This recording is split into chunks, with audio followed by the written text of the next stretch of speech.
Being a dad is hard. It's high stakes. It takes a toll on our self-worth, mental health, and can be lonely. But why would we ever want to do something so important in isolation? Legacy Makers, a conversation for dads, is quite simply two normal dads having conversations about, you guessed it, being a dad.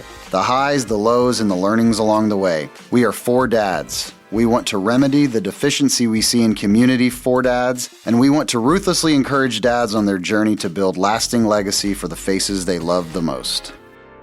Let's do it. You kicking us off here? No. I thought this one's yours. No. See, talking about sowing and reaping? Yeah, you're going to kick us off. And I'm going to watch you just do this real time. Because you're that good. We're starting it. It's been started. So okay, all this is going to be all on here. Yeah. So, okay. Several episodes ago, we talked about a long view. Yes. This kind of zooming out. How do you take makes us feel better when we fail today. Yes, that's exactly right. It's all about our feelings. Today we're talking about fruit. Mm-hmm. About how do we... What's your favorite fruit? Plant? That's a good question. I'm like a berry guy, strawberries. I thought you were going to say chicken fingers. Chicken fingers are my favorite fruit. Now, let me tell you, controversial take. The best fruit cup is the Chick-fil-A fruit cup. Because every fruit cup has filler fruit. And most fruit cups, their filler fruit is either cantaloupe that's not good cantaloupe, that tastes bad, or honeydew. And honeydew is the worst fruit. It's not a good fruit. Despite its name. Despite its name, but Chick-fil-A uses apples as filler fruit. So, I mean, the best fruit cup would be the one that doesn't have the filler. It's like berries. Yeah. What's your favorite fruit? My favorite fruit is definitely strawberries. Okay. I love strawberries. There you go. Then blueberries. Then bananas. Bananas are a fruit, right? I think that's a fruit, yeah. Okay. All right. Back to it. Okay, so to it. Planting fruit seeds takes a long time. Mm-hmm. Maybe not that long, but we're talking about planting stuff, sowing and reaping. That's what we should just call this one, sowing and reaping. That one day we will reap what we are sowing right now. Let's talk about what that looks like as a parent, to not get so fixated on this right now, but what are we trying to build long term? Yeah, and I think it's also something that, as you think about that, why are we so patient when it comes to things like so if you have a 401k as an example, and I'll speak from personal experience, it's like set it and forget it. Yeah. Like, I don't think about it. Yeah, the financial people say, like, if you're checking it more, they have some amount. Like, if you're checking it too often, you're doing it wrong on that. Like, but I have this faith that it's going to be where it needs to be. Mm-hmm. I have this confidence that I'm consistent and doing the right things. And yes, there may be seasons that it goes crazy down because of whatever, but I don't get too worked up about it. But yet, when you think about raising your children, it's completely the opposite. Like you are, it's almost like it's like the comparison would be like your 401, someone who's a long-term institutional investor versus a day trader. And we're day trading. We're day trading. And we're losing a lot. If we are measuring in that context, there's a lot of days it feels like you're losing. Yeah, and I did this, again, it's like at work, it makes sense, but not at the home. I did this conversation about last year with our organization, and I showed a stock price over the course of a 9-hour trading day or an 8-hour trading day, and just like up and down. Mm-hmm. And then I showed the next frame was the stock price over a month, and it was way less sporadic, and there was a curve that was going up. And then I showed 12 months, and then I showed 5 years. Yeah. And the more you zoom out, the further, yeah. You don't even see the valleys. What felt like or even the peaks. Volatility. Yeah. You just see a steady growth. Mm-hmm. And that's the reminder I think about when I think about this is like, you really just have to take a moment and be like, come on, like you are being so reactive in this moment when you're not thinking about the long term. Yeah. You had written something when you came up with this concept. You had talked about this idea that I thought this was good, that when you think about sowing, that the growth happens underground before it's ever seen. Mm-hmm. That reminder is that just because we're not seeing the progress doesn't mean that the progress isn't there. That's right. So, the kids, if we're hung up in the day-to-day, it can feel like we failed every day. Yeah, I think because the real, like the daily, there's a false scoreboard that is occurring on a day-to-day basis, both positive and negative. Mm-hmm. Grades came back and they were good, or in a sports situation, they had a great game or a bad game, or at dinner, they actually ate their food without complaining and then took their plate into the dishwasher so there's this like daily scoreboard that's not really indicative of what's actually happening. And that's why, again, it's the patience, but also trying to make sure there's compounded consistency of doing the right thing, having the right conversations, showing up the right way, disciplining them, discipling them, coaching them, whatever that might look like, right? Yeah. Easier said than done, though. Yeah.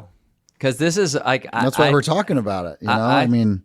Let me forecast what I know is going to happen later today. So you and I will be at a dinner tonight. Yes. With our wives and some other great people. I can preview. So Laura works a couple days a week. Mm-hmm. She's working today. Mm-hmm. So I'm gone. She's gone. We're going to get home and be trying to get dressed and be heading out the door tonight. And chances are our kids are going to be losing their mind as we're leaving that area. And I'm going to walk into dinner feeling like I should not have a podcast about being a dad. So that moment, how do we...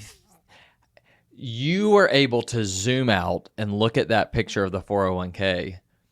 The fruit, we eventually see the fruit come up. How do we do that as parents? How do we actually see it in a longer term without being so discouraged?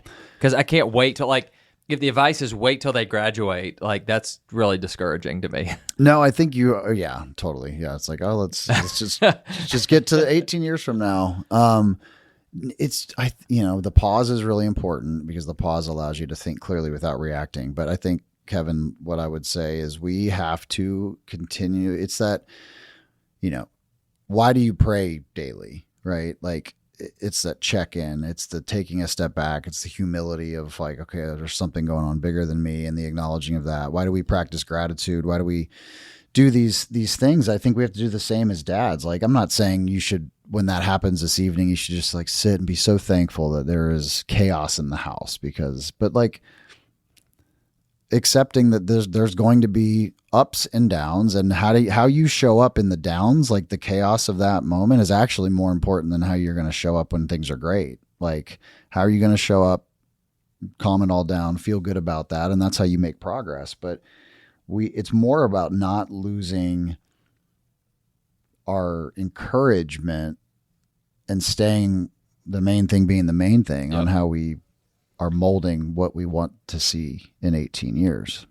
Okay, let's go back to this principle, the sowing and reaping. Mm-hmm. When you sow, you plant seeds, but that's not the end of it. There's like fertilizing, there's watering, there's constant efforts. Let's think about what those things are related to being a parent or a dad in particular. What are those things that are the daily actions? One of them I think about is in the perspective of us thinking about delayed gratification as a parent is teaching those same things to kids. Yeah. Teaching them to look at,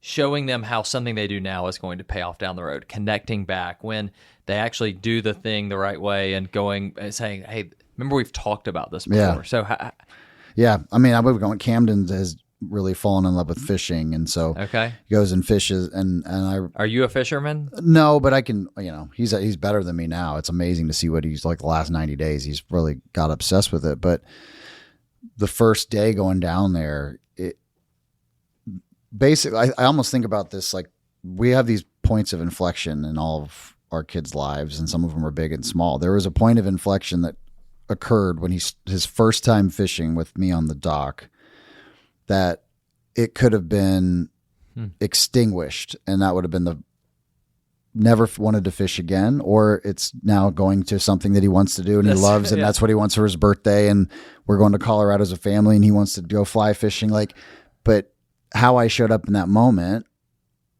could have completely killed that. And so as he was so frustrated, he didn't want to do it.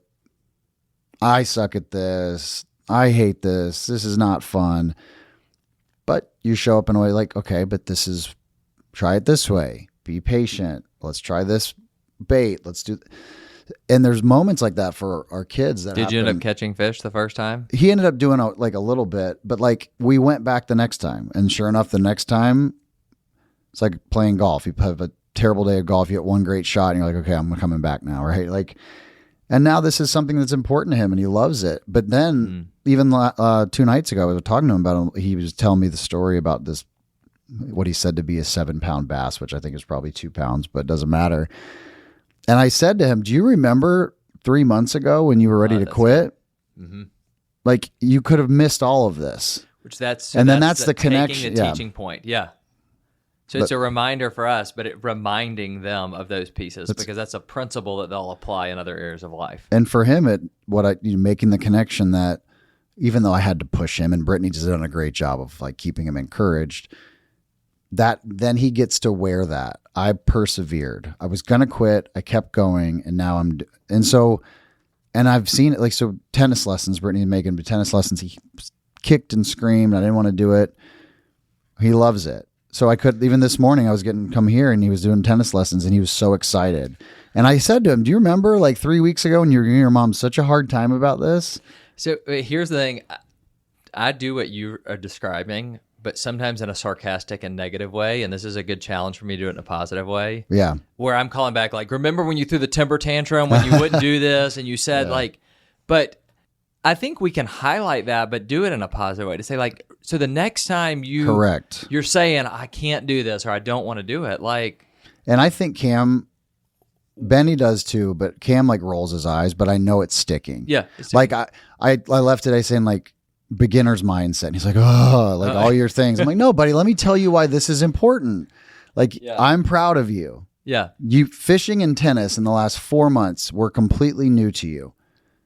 While you might have pushed it, you've started to do them, and now these are 2 things you love to do. When you get older at work, there's going to be this new things. We have an argument every movie night, every family movie night with George, because George only wants to watch movies that he's watched before that he knows he likes. So any new movie that's introduced, like Laura was introducing Air Bud the other day. Like, a classic. It's a classic movie, and he's like, stupid, that's stupid, I'm not doing this. So, and then 10 minutes into the movie, we finally get to watch it, and he's like, he's just all in. He's engrossed. Now, we've watched it 3 times in the last 2 weeks. He keeps going back because he's trying new things. And I love the idea that we can take a teaching moment of something that basically holding up a rearview mirror for them and saying, look back, what can you take from this experience and learn and apply to the next one? And that to me, as you think about practical application, that is it's easy, and we should all think about moments, because anyone who's listening to this has a light bulb. I remember this, or my kid actually did something very simple, whatever it is. And it becomes so sticky and powerful when you just push the pause button on the movie. Hey, bud, I know you didn't want to watch this. Are you happy we're watching this? This is a good reminder. Like, mommy and daddy sometimes have good ideas. You got to trust, whatever it might be. But if you miss that moment, it just becomes, it's like correcting a puppy in the middle of a situation. Like, you can't go back 4 hours later after they had an accident in the house and like get onto the puppy. They have no idea what they did, right? It's sticky in the moment when they do it. Yeah. So you wrote this line that I think is key point.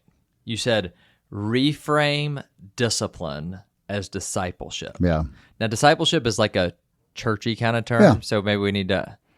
I think it's a churchy term, but like to me, it's mentorship. It is. It's teaching. It's coaching, teaching, mentorship, discipleship. That to me is what it is. And it's a complete reframe. It's mutually beneficial. It's super beneficial to the kid, but it's actually it will help you maybe reduce your anger, be emotional, say something that's going to be, you're going to regret. And so the reframe is like, let's say, your kid did something they're not supposed to do. Discipline says, you broke the rule. Now there's consequences. Da da da da da. Discipleship says, all right, you made a mistake. You did not do what you're supposed to do. Let's both take a moment. Let's pause and let's walk through it. Let's learn from that. Yeah. So tell me, you know what I mean? Because Benny and Cam fight all the time. Cam will take it too far.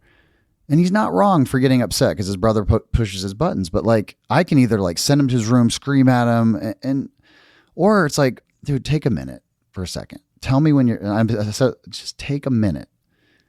Let's talk about this. Yeah. What is going on? Benny, okay, fine. The second person is always the one that gets in trouble. Sports, it's the same, so it's just, it's better for both, right? So I like this reframing. Discipline is discipleship.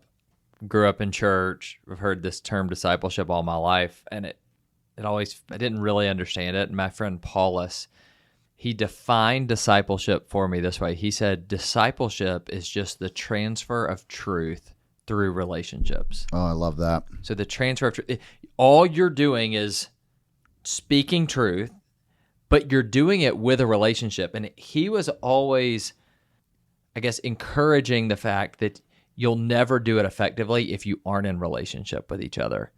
And so I love that. I think it's a good reminder for how we treat our kids, that sometimes we can be all about truth or all about the relationship, but the combination of those two, and discipline sometimes feels like just hammer truth, but this is because I love you, because I care about you. Let's talk about what this looks like. When we're truly playing the long game here, right? And we're fighting for that future fruit that we were talking about. The transformation from discipline to discipleship, very simply, it looks like this. You go from enforcer to coach or mentor. That's really the simplest form.